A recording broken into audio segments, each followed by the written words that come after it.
Kumar SFI Tirupati జిల్లా ఉపాధ్యక్షులు. ఏదైతే ఈరోజు రాష్ట్ర వ్యాప్తంగా విద్యా వ్యవస్థ చాలా దారుణమైన పరిస్థితి నెలకొని ఉంది.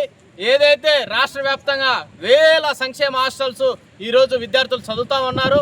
దాదాపు బీసీ, ఎస్సీ, ఎస్టీ, బడుగు బలహీన విద్యార్థులందరూ ఈ యొక్క సంక్షేమ హాస్టల్లో చదువుతూ ఉన్నారు. ఏదైతే ప్రస్తుతం గవర్నమెంట్ ఇస్తున్న ఈ హాస్టల్కి సంబంధించిన బిల్లులు, ఛార్జీలు పిల్లలకి ఏమాత్రం పౌష్టికారం అందడం లేదు. ఎస్ఎఫ్ఐగా మేము ఒకటే డిమాండ్ చేస్తున్నాం.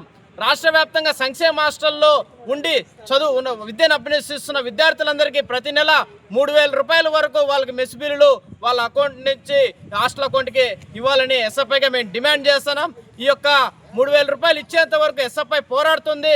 ఈ నెల 6వ తేదీన రాష్ట్ర వ్యాప్తంగా ఉన్న ప్రతి జిల్లా కలెక్టర్ కార్యాలయం ముందు ఎస్ఎఫ్ఐ నిరసన ధర్నా కార్యక్రమం చేపడుతుంది. ఈ యొక్క కార్యక్రమాన్ని విద్యార్థులందరూ స్వచ్ఛందంగా పాల్గొని జయప్రదం చేయాల్సిందిగా కోరుతా ఉన్నాం.